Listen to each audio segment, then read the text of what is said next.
good morning, everybody. Welcome to episode Lucky 13 of Raised Red, Living Blue. I'm Sloan Roden, joined by Jason Will, my wonderful co-host. Yeah. And a special guest. And a special guest who I'd like to do a little intro. Toss, please. We have English Layman, who is one of my sorority sisters from Alabama. Oh my gosh. Yes, we go back. That opens up such a huge can of worms. Yes, we know each other from Alabama, and then I want to say in 2019 we reconnected. Mm-hmm. We followed each other on the gram, and English was friends with my younger cousin, so we saw each other around the sorority house. But there's a 2-year age difference. Oh, okay. And so sophomore and senior, we're going out to the bars, and y'all are still doing house parties and stuff. So not kind of doing things in tandem. Yeah. We started following each other. I want to say Melissa was the one who told me. She's like, you need to follow English. She had a good time. And that's sweet. Melissa, who married my cousin, who's also a sorority sister of mine. And we would comment on each other's stuff. And I think one day I was like, we should get together and be friends in real life. And it just it's been the best for me. I'm so grateful. Me too. Me too. I also love English has worked in politics for how many years? 6. Okay. So 5? 2018. Yeah. So before this time, when so many people were listening and into it, she was my kind of beacon of what's happening and getting involved, and worked for Doug Jones. And so that it was the Alabama connection, but also the connection to the Democratic Party here in Alabama, I think just took it to a different level. So what is your official capacity with the Democratic Party or with politics? I have a consulting firm of one. It's me. So help people get elected, run I campaigns? help people, yeah, I run campaigns. That's what I do. All right. Well, good. Mostly fundraising. That's where most of my formal training is in. I mean, I was a political science major at Alabama, but I was also kind of a political science major at Auburn. So what do you mean kind of? Well, it's very synonymous with criminal justice. So I was cool. going to be, I don't know. That was before I started getting arrested and just, you went to poli-sci class before you went to Sky Bar? Is that what you're saying? Yeah. That's kind of what I'm saying. And I lived in D.C. I worked for the Republican Party. Yeah. I've gotten paychecks from the Republican Party. Interesting. I love that. Yeah. That's cool. That's a neat experience. No matter, I think, who you're working for, I think that's a really valuable experience. Yeah. How did you get into politics? Yeah, how did you get into politics? I was really... Real quick. Yeah. Were you raised a Democrat? I was. Okay. Yeah, so I can... And where are your parents Democrat. from? Yeah, so I'm from Fort Worth, Texas. My mother was from Lufkin, Texas. So both of my parents are one of 4. So we've got a big family. Everybody's a Democrat all the way back. Texas used to be blue before oil became big business. So when oil was small business, it behooved most Democrats. So and it's not that clean. That's how my dad explained it to me when I was little. It's oil people moved to Republic. That's how it sort of started to spiral. But I know Southern Democrats was a thing in Alabama as well. I know less about that history, but I know that was a migration that happened. It's not just related to oil. So I understand that that's not the whole picture, but my family's been Democrats for a long time. And my mother's side of the family, my grandmother, so my mother's mother, was one of the first women on the Texas State School Board. And so she worked with Charlie Wilson. And so when that movie came out, it was really fun. And Ann Richards, we have some kind of a little bit of cool history there. And so my parents grew up, my mother and her siblings grew up campaigning for her and stuff like that. And a story that really molded me, that certainly molded my mother and her siblings. But when integration happened in East Texas, my parents, my mom her dad was a lawyer. So everybody's a lawyer. My dad's a lawyer. My aunt was a judge. Everybody's a lawyer, cousins. And so they were, he's a small town lawyer. He did a little of everything, right? And so they were one of the wealthier families in town. And so when integration happened, they started busing in the black kids, right? And my grandparents made all 4 little rich white kids ride the school bus with the black kids because all the other family, I'm it's going to make me cry. Because all the other families were afraid. You know what I mean? They're afraid, of what they didn't know. I try to have some compassion for that. I don't know how I would feel. You know what I'm saying? I would like to think that I would do the same thing my grandparents would do. I think I would. but I try to have compassion that change is hard for people. But my grandparents made them ride the bus to school, and they were the only white kids that did that for a long, long time. And so my uncle, the youngest out of that family, grew up, married a woman that he met in law school from Mountain Brook, and moved here. And his name was Giles Perkins. And he worked in politics in Alabama for a long time. So like Chuck Schumer is a friend of his, like he was big time behind the scenes guy. He ran for attorney general in 2010 when I was in college, but he ran this Democratic Party in the state of Alabama when he was 25 years old. I mean, like, I don't know. He's run all kinds of campaigns, and he was behind Doug Jones's campaign, and because they were good friends. Doug ran his attorney general campaign. He ran his, Senate race, and he's the one that talked him into running. He was like, "You need to do this." And so when I moved to Alabama, I came to the University of Alabama for college, mostly because I wanted to party. Roll Tide. And I went to a little private school my whole life, and I was like, I just want to do something different, Yeah. And I knew I had family close by, but I wasn't like super close with my uncle or anything. They were lovely to me. Like I came in, but it wasn't like he wasn't why I necessarily came here, but it was a huge blessing when I was here and to have a family close by. And so when I left college, I got married really fast. I got divorced really fast. I was a stay-at-home mom with no income, and a 18-month-old baby, and I was like, I need out of my marriage. So I need help. I need you to bail me out, basically. And he did. And he was dying of pancreatic cancer, and he got me an attorney. He put me on the Doug Jones campaign, and I was like, no, like, I don't think this is what I should be doing. Like, I was like, first of all, it's I don't know if you guys know. I mean, maybe you do. It pays almost nothing to work in a political campaign. Yeah. I had a mortgage and a child. Like I was like, this is not going to work out. Actually, okay. First of all, like I don't see. Second of all, like I know you have more friends than this.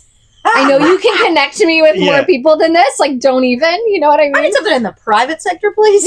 Literally, or just anything would be fine. Like, can I nanny for one of your children? No, that would have been amazing, right? Yeah. Exactly. Nannying pays very well. Like, that's literally, But it was the only option offered to me. I applied to like 100 jobs or something, didn't get anything. And he was like, no, I think you could be really good at this. And so, of course, like, I think that my higher power makes it really easy for me. It was one path, you know what I mean? So that's what I did. And I enrolled in some like classes at Jeff State for the student loans, basically to make ends meet. Wow. I did all kinds of sketchy, because I could not afford to live off of what they were paying. It was, anyway, it was a really challenging time for me, but it worked. It worked out, and I got little raises and promotion. It worked out. It was a huge blessing.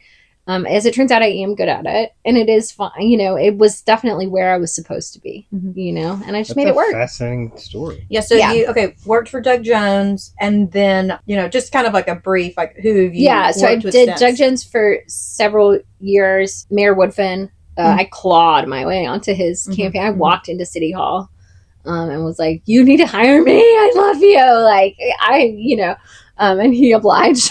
Eventually, right? It's a good lesson in the squeaky wheel gets the oil. I mean, I've fought my way onto that campaign. And I'm so grateful that I had that. He was amazing in a lot of ways. Terrible in some ways, but learned a lot, But after that race, I was like, actually, I never want to work for anybody ever again. Because the manager that was hired on that campaign was so awful to me. Not Randall. He is amazing. I love him, like would do anything, like literally I think he is an amazing candidate. Like I'm a ride or die Randall Woodfin.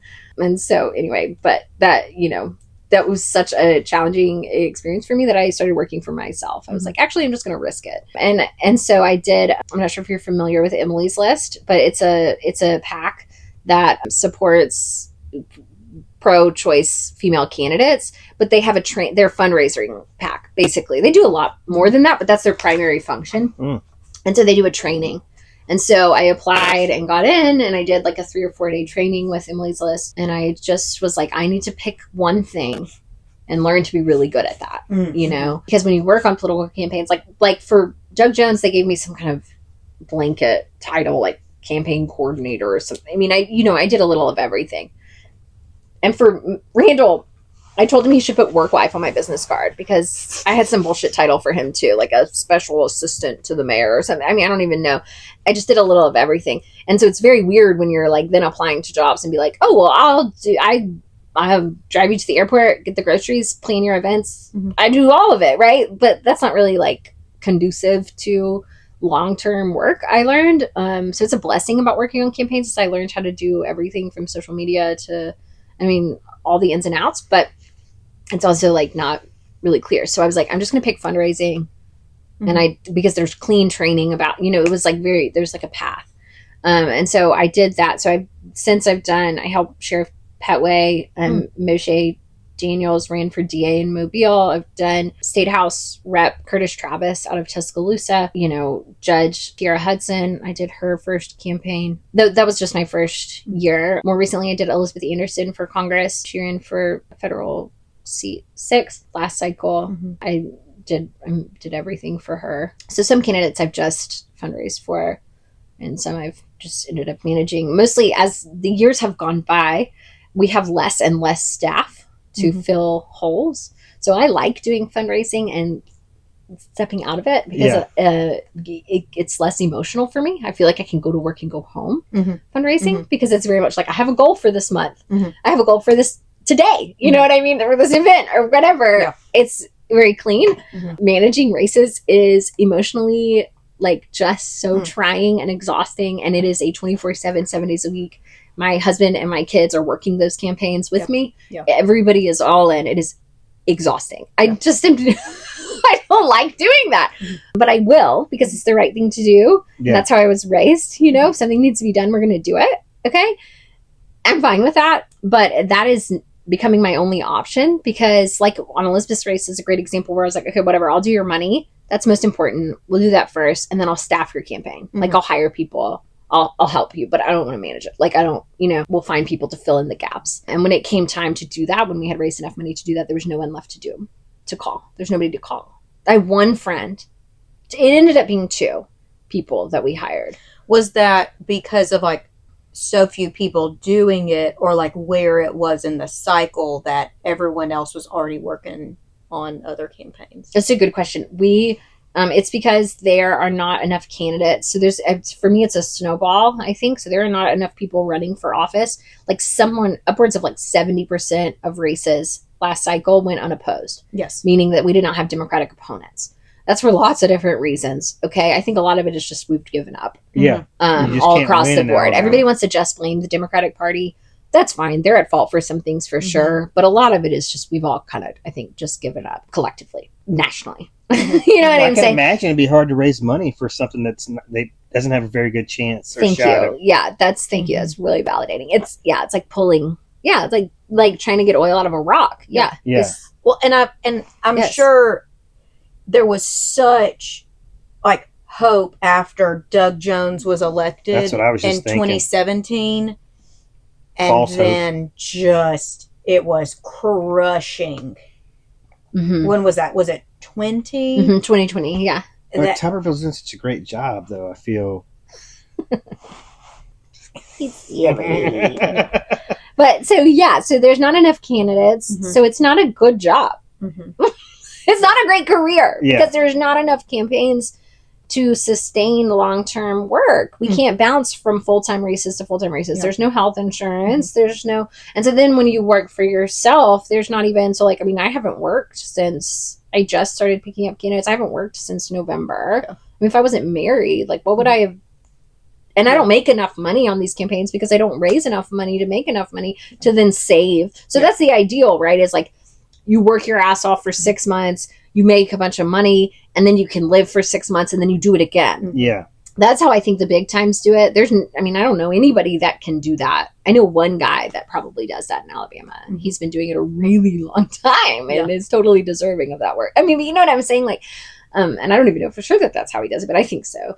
I hope so. So there's no staff to hire. And the one guy, my friend Adaris, who I just love and I'm so grateful when he is able to help me, we had to wait to hire him until he was off of a special election. He was the only guy that was qualified to do the field like the work that we really needed. Yeah. He was the only person that I knew that could do it. And so I was like, I guess we'll wait. What choice do we have? Yeah. And I'm not interested in going out of state for that. Like, I want to support. And so, and I need somebody here who knows the people here. So, so I've ended up doing, I was like, I guess I'll do it. I mean, and I don't, what is there to What if Katie Britt called you and was like, girl, I need you on my staff? That's something that I've considered. But it's kind of like what we've been talking about on here is because, like, we can't, Sloan's dealt with the closet for different reasons, but I've been like, I can't go and tell people how I really feel about things. Like, if I went on a rant on Facebook right now, I would lose business. But like, a few episodes ago, you were like, should we start like, trying to get some MAGA business? Because those are the people that are going to be buying, because the Dems aren't, they're scared and they're, they're in wait and see mode. Yeah. Mm-hmm. So. Yeah, I thought about it. I think it's funny, the more that I've worked with Democrats and liberals, the more conservative views that I have had forever that I didn't realize I had come out. Because I'm like, well, actually, I don't think I believe that, right? Like, there are some things that just don't align with me. Mm-hmm. And so I certainly have conservative views. I think I believe in small government. I mean, there is some elements of conservatism I'm totally on board with. I am not anti-conservatives. I am so pro-woman. I just couldn't do it. Yeah. It's like my line in the sand, and unfortunately it's the line that every conservative I know that has drawn. But if I'm honest with myself, if there was a pro-choice conservative and they wanted to, I would be thrilled to work with somebody like that. Yeah. Because I would love to know what it feels like to win and to make money. I mean, sue me. Like, I have a family. Like, do you know what I mean? Like, how cool would it be to be like, go to my husband and be like, I made a lot of money. Yeah. Like, it would be like, never have I ever. Instead of, I'm running a charity. Like, I do not get paid what I am worth. Yeah. And that's not because I have to, it's not there. It's not there. It's not the candidate's fault. I mean, it's not there. Well, do you live loud and proud with your beliefs on social media, or do you kind of reel it in? And it's a good question. I've gone in and out. Because it could be a situation where your husband comes home and is like, hey, Dan from work saw your TikTok and was like, concerned, or brought it up during the meeting, which embarrassed me in front of my boss. And are you public or private on Instagram? I've gone in and out. Okay. Right now I'm public. So one thing, y'all are going to get so sick of me talking about Rob, but like, one thing about my husband is he would tell that guy to fuck right off. Like, he would never, ever, ever, ever tell me. That is the white man energy. I've never seen him, and I'm thinking he's hot. He's hot. He would do absolutely anything for me. If somebody was like, wow, I can't believe your Democratic wife is being such a Democrat. Can't you he would be like, fuck you and quit. Love him already. Today, immediately would walk out. And that's on second marriages, people, period. Get divorced. No, rinse and repeat. Rinse and repeat. Okay. Do it twice. I tell all the girls, I got a bigger diamond. He's fucking amazing. Okay, I love this. I want to take a quick break. I really want to get into, what these next election cycles look like, what's coming up, for us to be thinking about. I said it last week, politics is not just every 4 years. We have, local city council races, mayoral races, state races coming up soon. And then you just have great information as well for, like, if you are not called to run for office, how do you get involved and be part of the change? So thank y'all so much, and we will be right back. Okay. Hey, everybody. Welcome back. Just a reminder, we're here with my good friend, sorority sister, and political aficionado, English Layman.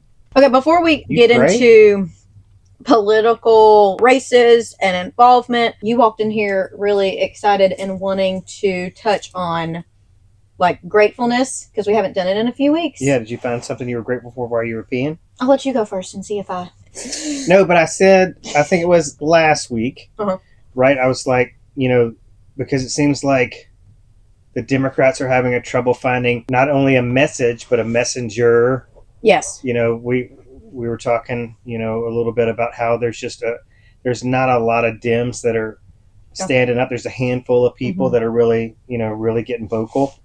And I was like, yeah, but it's really going to take, I think people are tired of hearing the Democratic, talking heads. They want to see, like, it's going to take people from the right to go, whoa, this is too far.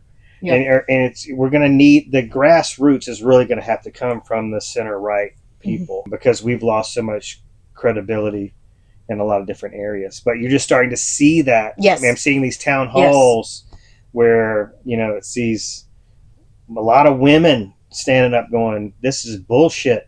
Like, so it's happening. We just need to, not take our foot off the gas pedal, but it's happening. And Steph, I want to say even just last night, she was like, how are we going to make it through 4 years of this? And I said, it is not every 4 years. I said, we have to be engaged in all levels of the political cycle. Here locally, for the state, and midterms is just next year. There's always something else to look forward to and put our energy in it. Because, think you saw it in 2010 with the rise of the Tea Party. After Obama was elected, that midterm swung way to the right. And then in 2018, we had a big Democrat swing our way. So right now, hope is not lost, but the blitzkrieg is overwhelming and they want to paralyze us. So I guess that's my gratefulness, is just the continuing of right now of the democracy, and at all levels it is important. Well, I'm also grateful that I didn't have another unhinged moment this week, but really scaling down. I was a person who would come home and I put CNN on, and CNN is on until I go to bed. Yeah, don't do that anymore. Okay, so I've scaled all that down. I might watch a little Wolf Blitzer when I get home, just kind of get caught up, turn it off.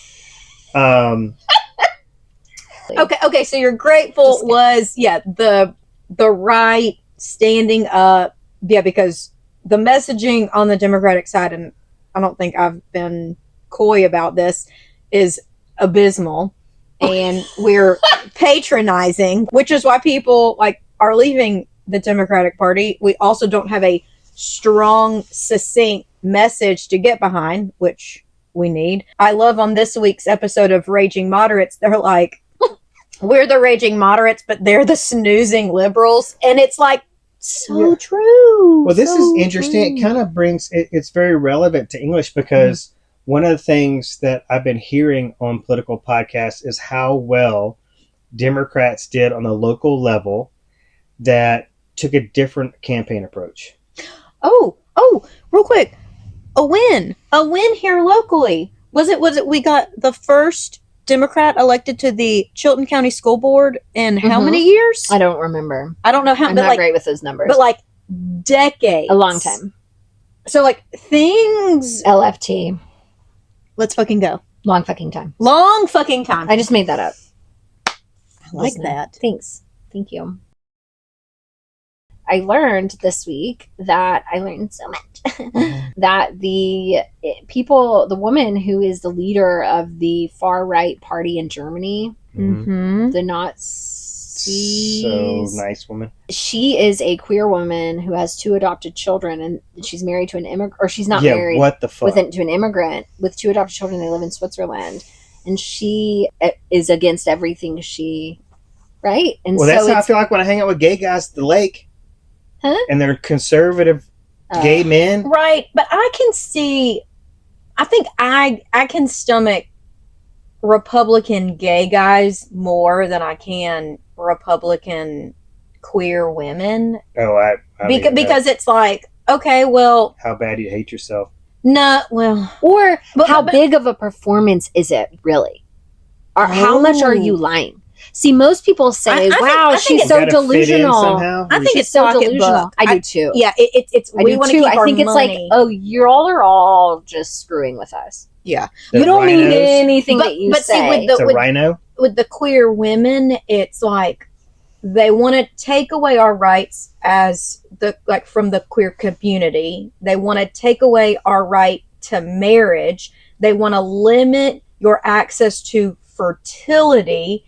they're already like, I think, attacking, I'm gonna get the term wrong, but like the same-sex adoption, so that the, you know, to like make the birth certificates match. Like, they're attacking all of that, but the queer couples I know that are right, you know, right-leaning Republicans, they're not married and they don't have kids. But I'm like, but this affects like all of us as well. Like, I'm also not married and I am also like don't have a kid, but like, are they super wealthy and just want lower taxes? I wouldn't say super wealthy, but I mean, when like it's that like dual income, no kids thing, like they're already making more than couples who do have kids because they don't have those additional expenditures.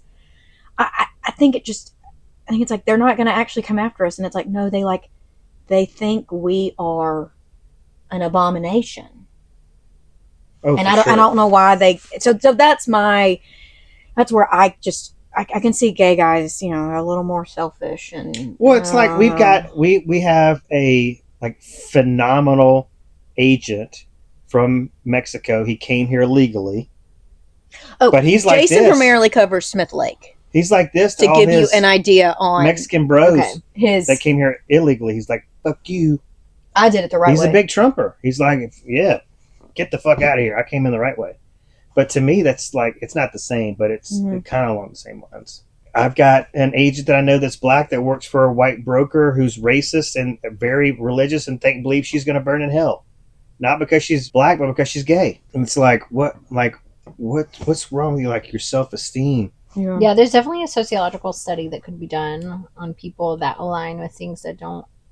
Yeah, like because it's self-loathing. It's kind of sad. But a lot of these people just wanted cheaper eggs and cheaper gas, and they're not getting it. Well, they may get a $5,000 check from Doge. Are we? No. Everybody's getting a $5,000 check, but just think the math doesn't even work out. But just think about how genius this is. Okay? I got excited. I think it's freaking genius. So it's like Gulf of America. It's like we got all these distractions. Like, so Trump this week, father of IVF, the Gulf of America shit's going. We're considering giving Americans some sort of a payment for all this money we're saving, like a refund. Yeah. But we're not going to get our tax refunds. You'll never get your tax refunds. Because they laid off all the people in the IRS. And like, if you can do your taxes now, I would go ahead and do them now. Why? Wait, so why? Because like they're going to have like fewer people working for them. Oh, but that's if you plan on getting money back. If you think you're going to end up paying, like, I'm like, girl, forget it. We haven't filed ours yet. I'm like, I don't know. I think we should file an extension. Just kind of silently. Yeah. You know, exactly. Like, we're not getting money. But also, like, okay, the price of eggs are rising.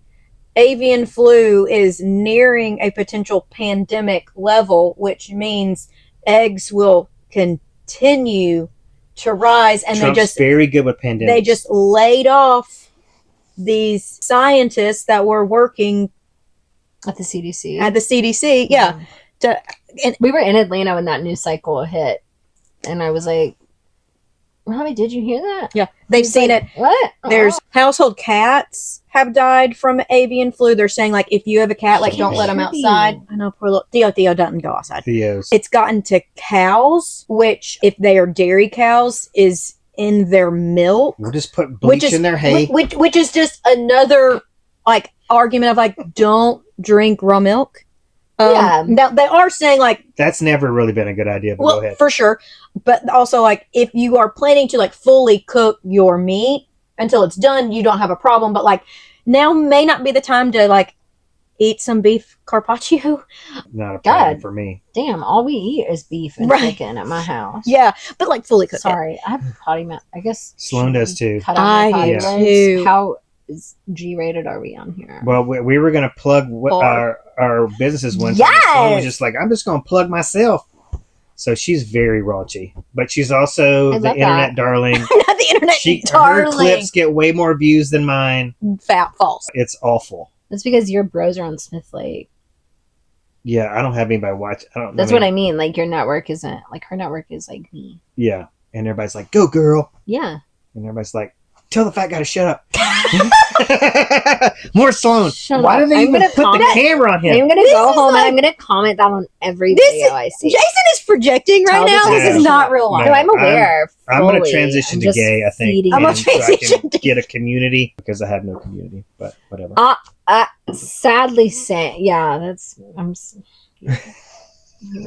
related to that too much. I'm like, yeah. All right.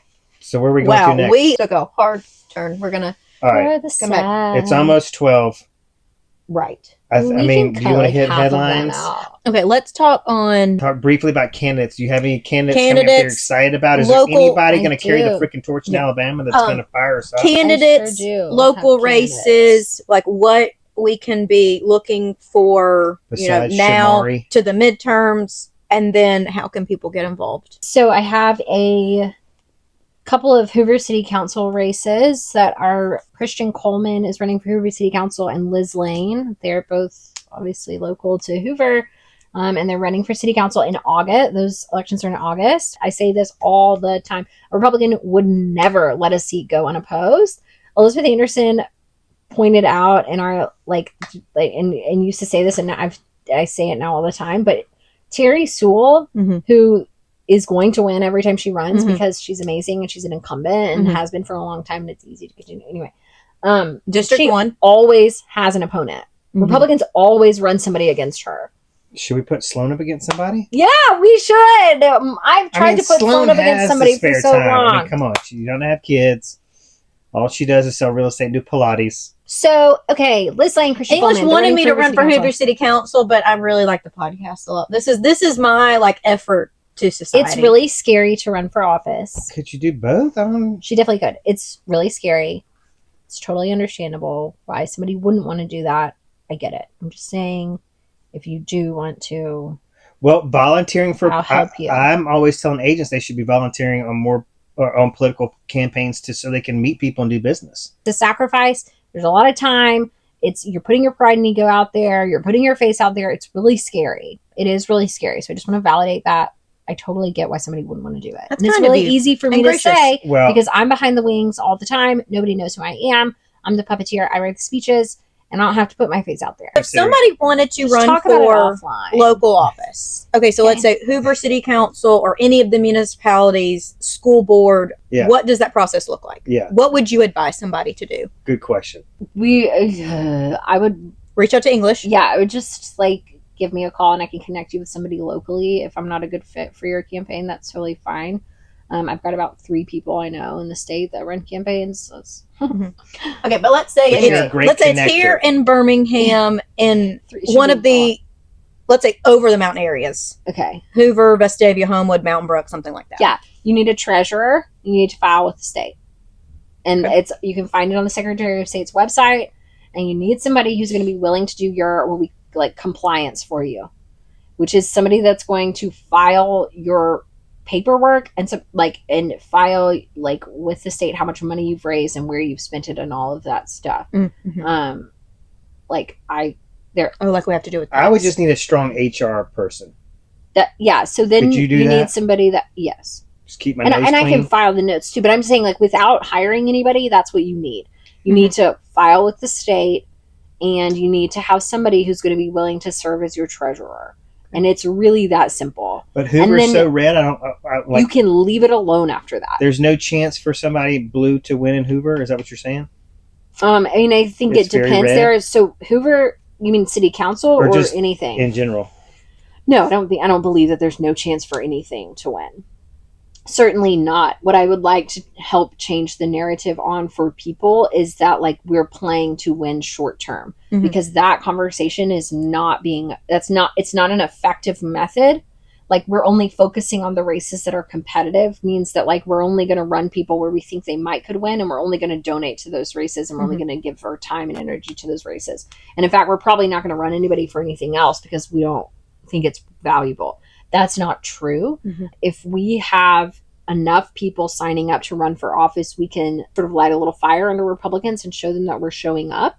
That sends a pretty big message. Hey, we've got people running for all these little bitty seats all across the board. We're not afraid to lose. We're not afraid of you anymore. Because a lot of that dominance mentality is because they're like, look at them. They're not even running people against us. Who cares? Which goes into that like puny, weak and we narrative. feed into that by not fighting back. And so the idea that, oh, well, I'm going to run for Hoover City Council in August so that I can win in August, so that I can do that, is a very juvenile perspective. It's a very much like, I'm going to take an Advil and it's going to make my headache go away and that'll be the end of it. I don't have to figure out if I'm dehydrated or what the problem is. That's bullshit. You know what I'm saying? Like, drink your water. You won't get a headache next week. You know what I mean?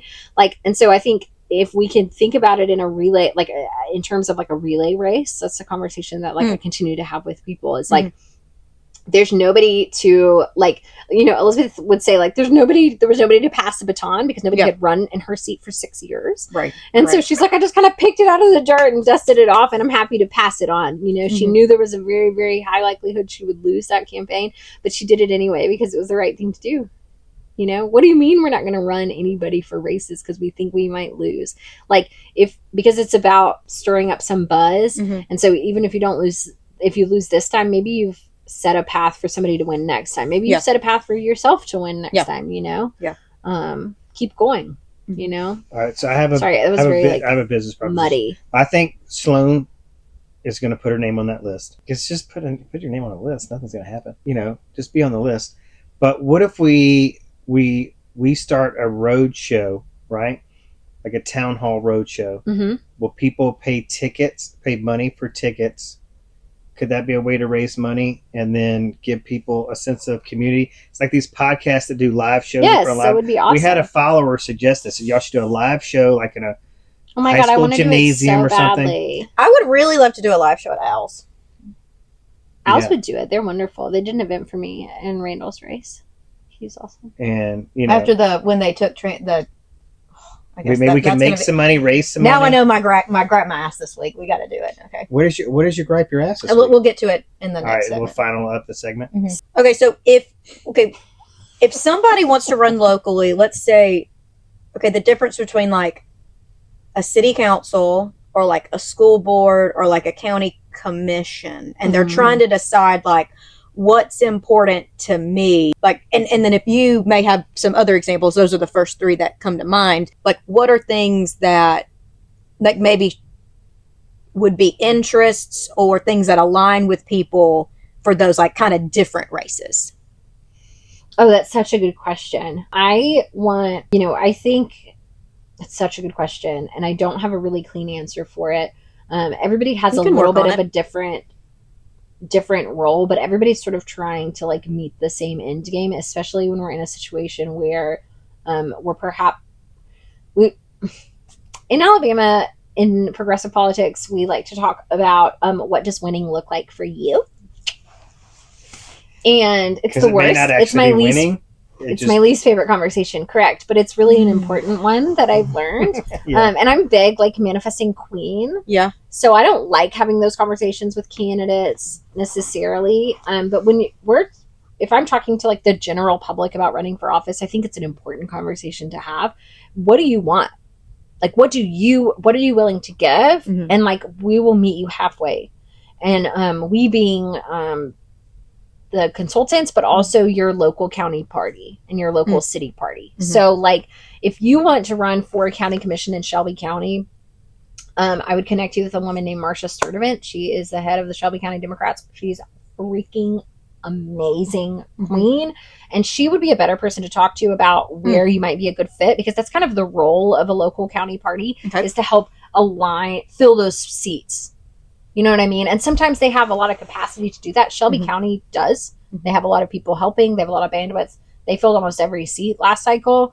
They're one of the only counties in the state that did that, you know? So she's great. So if you're in Shelby County, there's lots of opportunity and space and education for you. And Marcia and I together could help sort of fit you in a good spot, depending on what you want. Do you have a lot of time and energy and you want to try to win something? That's a different conversation than, I'm willing to sacrifice a little of my pride and ego and money and put my name on a ballot for the greater good. Those are two different conversations. And so that almost has less to do with would I be good on city council? Would I be good on, on the school board? And more to do with like, what strategy are we going to use? Mm-hmm. Because as Democrats in Alabama, we're not in my opinion is that we are not in a position to talk about what we're going to do when we win. We need to be thinking 8 years down the line, and as an individual, what do I really truly, if I'm honest with myself, what do I have to give? And then we can meet that with our like hopeful long-term strategy of just filling up every seat with somebody. Love it. That was great. If that made any sense. Yeah, it did. It did. It was great. It's not rehearsed. Like that's just literally like my brain running. That's just what I think, and I'm certainly not an expert on anything. That's just like my opinion, and I do not speak on behalf of the Democratic Party in Alabama, and I don't work with them. They don't pay me. We work together. We're friends, but you're not an employee of the. No. They don't pay my bills, and I'm not their representative. So this is just my own personal opinion. Is that we need to be thinking long term, and so it's not that it doesn't matter, but it matters more, I think, what capacity you have as an individual. Yeah. Because what I don't want are people signing up for something that they're not able to do. Be honest with yourself. Yeah. You want to help out? Great. What does that look like for you? Well, and I think, what happens, something just came to my mind. Like, so what if somebody tries to shut down WBHM? Mm-hmm. So, to me, there's a lot of Alabamians that will go, no freaking way, or shut down NPR or whatever. Are we going to see a lot more of these clubs and groups and meetings and things sparking up around the greater Birmingham area? I see some things happening. There's like a Blue Dot meetup in Clinton or something that's coming up, and there's things happening, but it doesn't seem there's stuff happening in Montgomery and Mobile. I don't really hear about a lot of stuff happening here. I think some of that is because that in Jefferson County, so if you're in Jefferson County, Wayne Rogers is your contact. He's the head of the Jefferson County Democrats. They're big involved. So Shelby County Dems, Jeffco Dems, they've been working their asses off for years. They have had active county parties for years. They have been running candidates for years. We have not had anybody in some of these little bitty counties.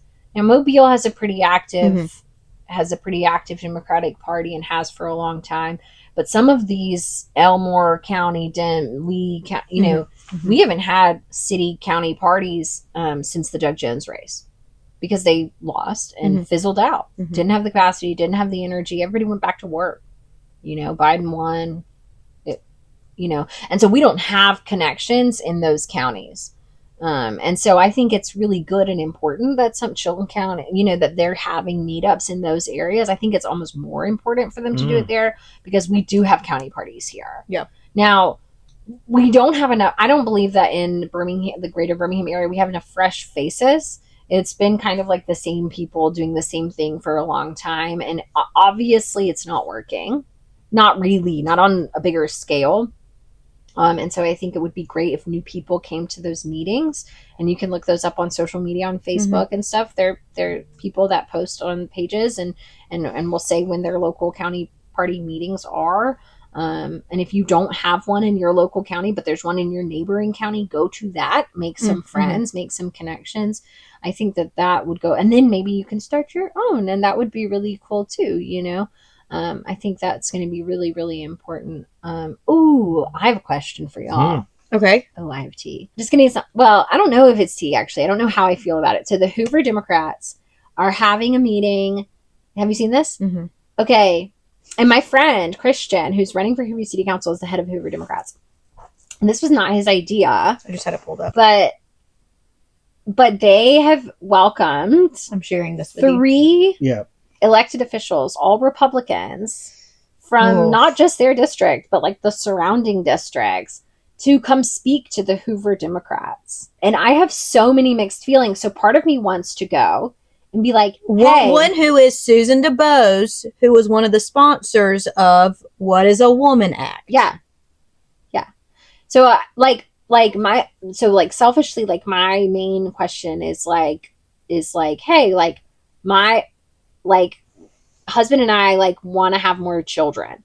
So the scary thing for us is is it safe for us to continue to try to do that? You know what I mean? Because like is that from a fertility standpoint? No, or actually from just a regular, that gray area, that line in the bill that's very similar to the line in the bill in Texas that says, unless the woman's health is at risk. Yes. Okay. That's a very gray. That's very not specific. Is anybody going to clear that up for doctors and physicians so we don't have them confused calling their local attorneys while a woman's dying in the waiting room? Well, you had this woman in, I don't remember, was it South Carolina this week? They wouldn't. They wouldn't treat an ectopic pregnancy, which that is the most scary thing to me right now. Yeah, Robbie and I too, because he's like, well, I mean, like, this is not worth, like, dying that. Over. Like, you're my fucking wife. Like, we're not doing that.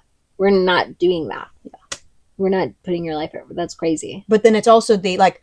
But, like, I'm getting older. We really want more children. Like, this is my chance to expand my family. Yeah. It feels like, yeah. Like after Trump, like... So what are we supposed to do now? So are you going to... So, yes, like, I'm pro-choice. Like, I want everybody to have, whatever.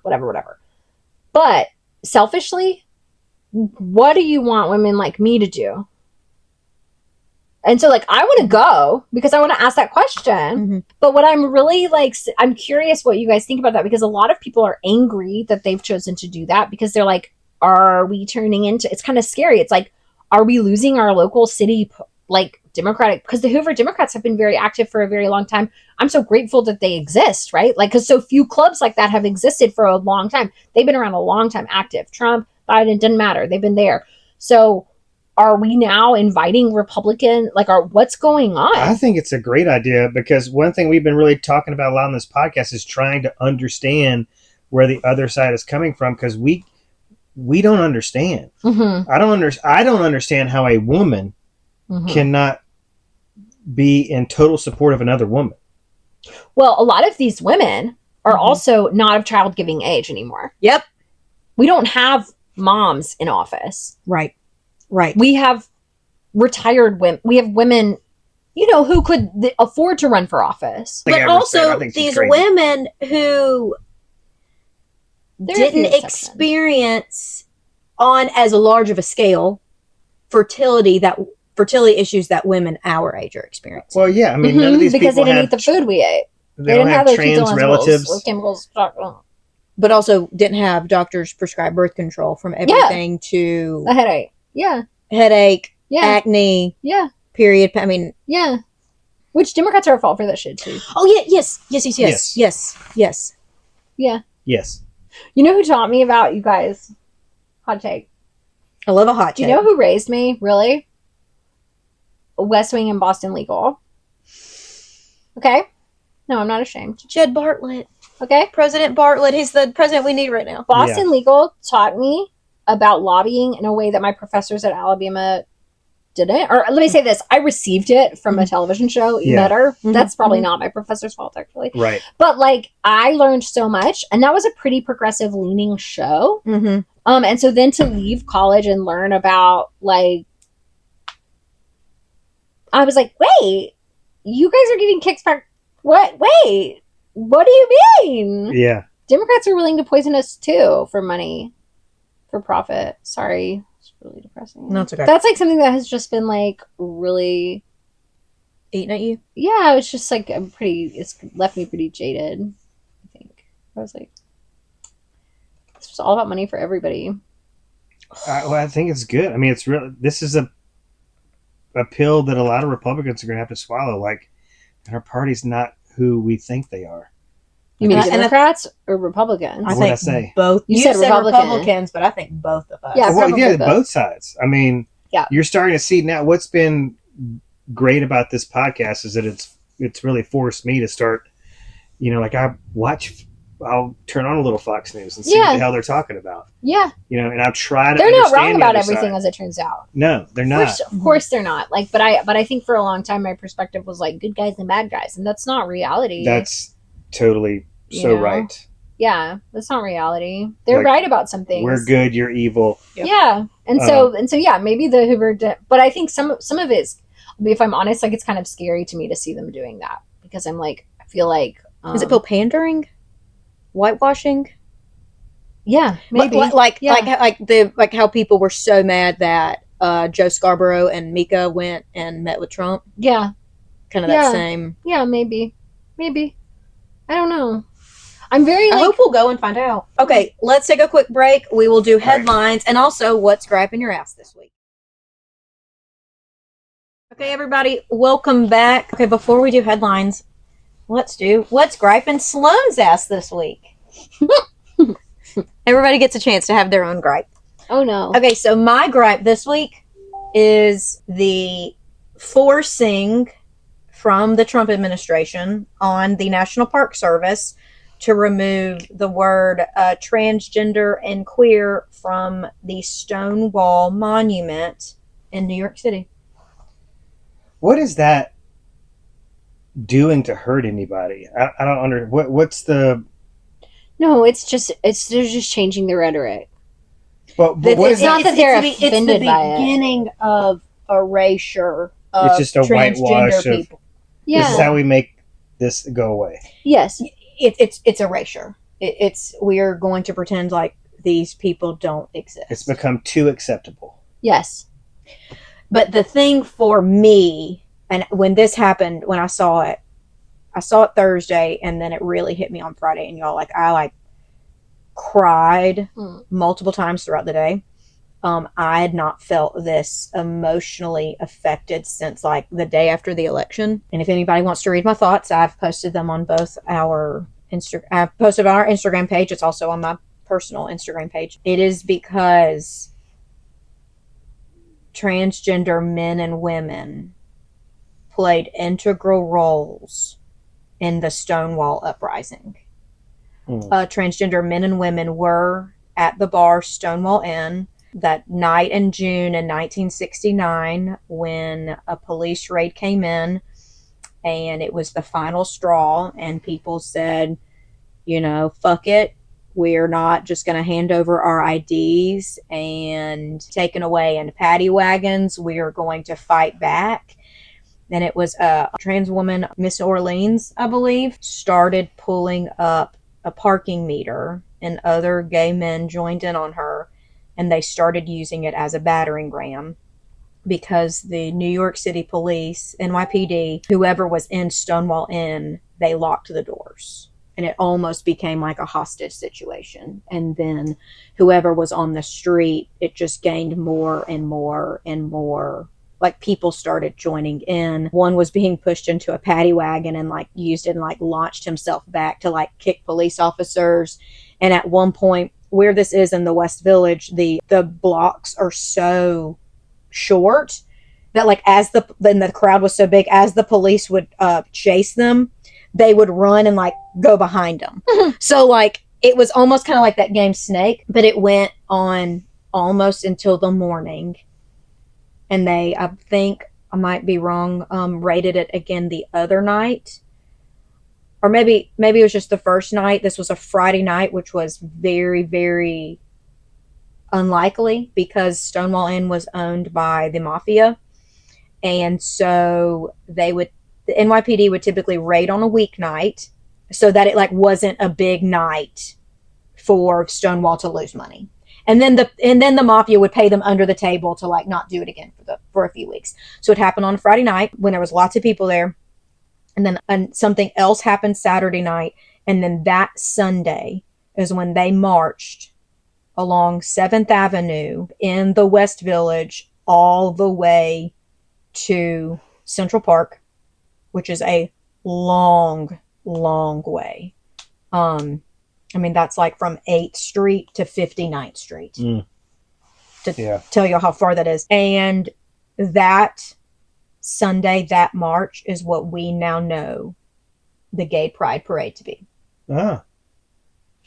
And so it's the erasure of a group of people that played pivotal roles that very first night, that said, we are no longer going to be treated like second-class citizens. We're no longer backing down. Stonewall Inn is on one side, and there's a little, it's streets come through, and there's a median, and they created that monument in the median across the street from Stonewall Inn. And so it's this is the birthplace of pride, and they have desecrated the birthplace of pride by erasing members of our community. And so that's why, to me, it was heartbreaking, is really the only way I know how to put it. It's very sad. Sorry for my gripe my ass to be so depressing. English, what's griping your ass? Well, It could just be a rash or something. Some kind of a, it just needs a Or cream. things that are annoying you. Or sure.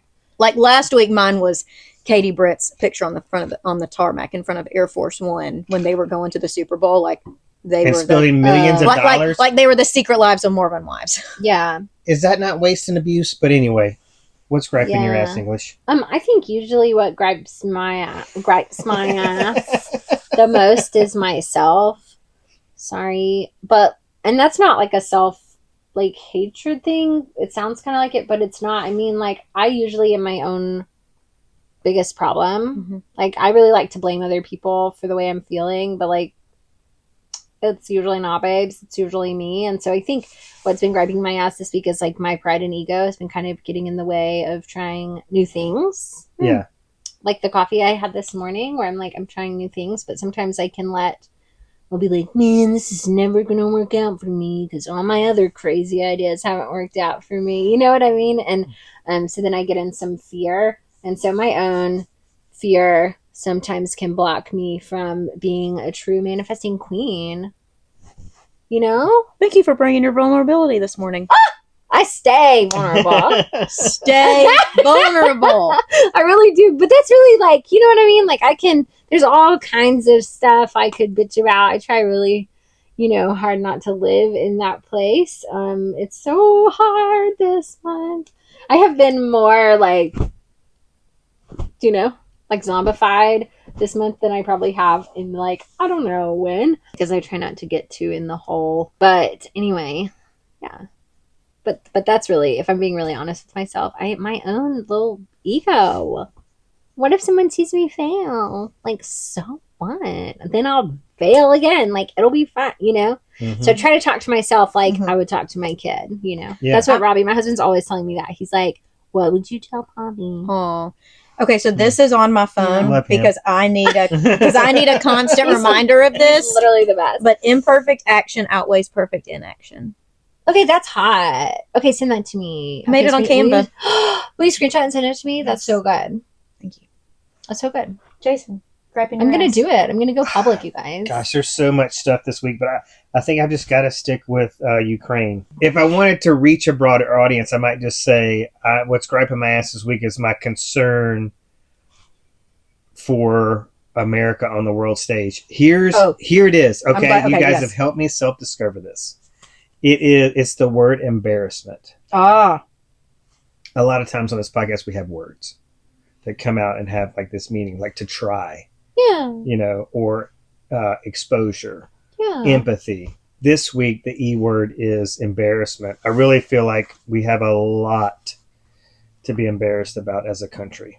But what does that mean for you? Nothing, because I'm white and I'm a man. No, so I'm in good shape. Like, why is that affecting you? Like, I agree. I just don't care. At this point, I'm so protective. Like, I just want to protect myself and my family and the people that I love. I don't really give a shit what people think of America. So I guess that's why I'm picking at you. Because I'm curious. Just because I'm curious. Like, it's just what is it? When I see, like, I mean, it's not really that. It's like all the people, because it's not going to affect me. Right. It's going to affect, like, when I see these school children that are going to school 40 feet below the surface in a underground school that USAID helped build, and now there's no USAID. Oh my God, I didn't know. I haven't been looking too much into USAID because I thought it would make me so and just sad. Seeing, like, there was a stat that, like, that was talking Ukraine? About how, USAID helped build. And just think if your kid went to school with no windows. Didn't know that. Or your school went to, your child went to school, and every now and then there was a shake. Mm-hmm. But there's no recess. You can't go outside. It's like being in a little bit of a prison. I didn't know. But there's so lots of stories about USAID and how many people are going to die over the next, several years because of the lack of funding. And it's really sad. But it's really, I think if you're trying to understand the other side, it's really easy to go, hey, we got people to feed here at home. We got so many issues at home, because I've wrestled with that as well, and wondered like why we give so much money. But I don't know. There's been a lot of things.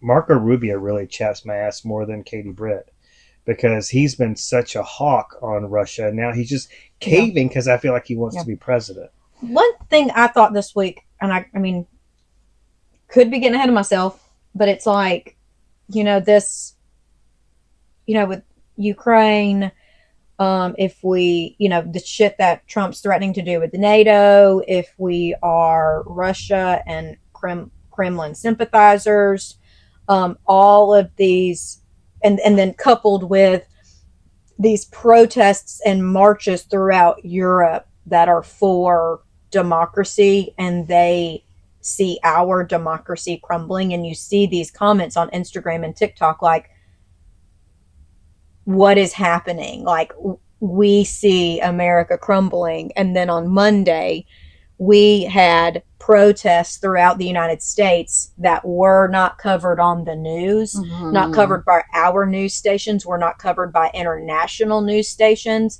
But all of this, and the, like, if this continues, are countries going to boycott the 2028 LA Olympics like we boycotted during the Cold War? And that will have a detrimental economic impact on the United States. Interesting point. So it's like these things, like we see, like people aren't like quite standing up, not standing up. They don't agree with the decisions that America is making right now. And we have a really big stage in 4 years under this Trump presidency.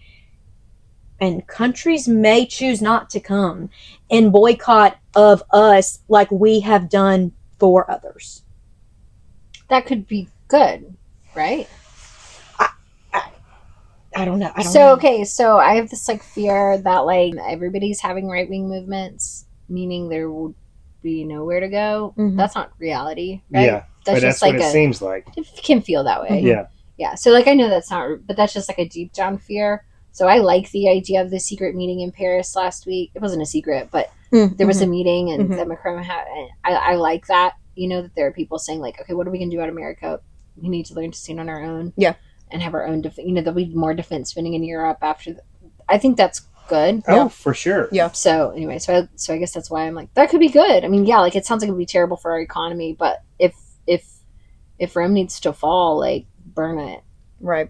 Well, that's the strategy. I don't give a shit anymore. Yeah, that's the strategy, like Scott was talking about last week, is like, let them. Like, yeah. Like, because if we stand up and fight, then it's like, oh, then we're for corruption and waste. Yeah. And, no, yeah. But. No, I'm Miss Les Mis, baby. Which, by the way, do you guys know anything about the planets? Have I told you this? Like astrology? Yeah. No. I know. The 15 minutes is over. Yeah, take it home. Listen. Can you get it done in 2 minutes? I got two things. One, when I was on the Doug Jones race, a lot of the kids... Sorry. It was just for dramatic effect. A lot of the kids that I worked with took me to a Pussy Riot concert at Saturn. Are you familiar with the band? What? It's called My Pussy. Pussy Riot. I know, and I said Pussy Riot My contest, Pussy, My Choice. which really sounds really fun. Yeah. It's I am so not cool. Okay. Guys with pussies? It's a girl band out of Russia. No pressure. You have to look them up immediately. I'm a big fan of pussies. And I was like, I'm literally going to email this to your wife immediately. Because it better be one. You know what I'm saying? Anyway, just kidding. We went to this concert. They're pretty famous. And I was like, why are they here? I thought that because it was like Saturn. They came from Russia to Saturn in Birmingham. Like, what? It was a rad concert. Okay. It was super cool. So anyway, but the woman said, she was like, the lead singer was like, a lot of people questioned why I wanted to come to Birmingham, Alabama from Russia. This was in 2018. Okay. She was like, But I think we've really tried to come to places in America that know what it's like to have their rights taken away. Wow. I've been thinking about that so much this week because I thought we were so different.